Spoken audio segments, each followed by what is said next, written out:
Lumsja i cili punon me hallallik edhe nxjerr me hallallik. Lumsja i cili vën pasuri me hallallik ashtu siç duhet dhe bëhet shembulli i mirë midis njerëzve.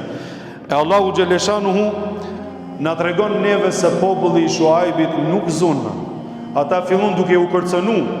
Imagjino, jo vetëm që nuk e morën këshillën, po fillon duke u kërcënu. E sa herë ndodh, edhe neve që jemi hoxhallar, po edhe dikush tjetër që bën punën e këshilluesit, sa herë ndodh që kërcënohet në misionin e tij dhe në rrugën e tij. Vallahi, shumë herë, shumë rrallë, na ka ndodhur për Zotin, kemi shku tjetrin me i shpëtu familjen. Vlla, mos u merr me rrugën e keqe, mos u merr me immoralitetin se i martum.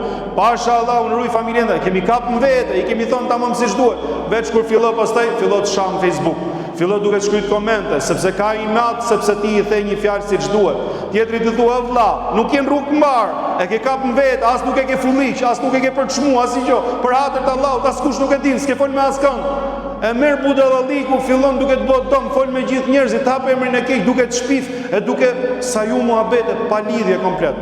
Hajër inshallah, nuk ka asnjë lloj problemi, sepse këto mund të jenë edhe kostot e misionit ose rrugës vërtet, vallahi billahi. Ama turp për atë cilin i shkon fjala e vërtet dhe këshilla e mirë dhe refuzon dhe kthehet pra si një popull ignorant dhe si një popull i paudhëzuar tek Allahu xhaleshanuhu, duke e kap inatin.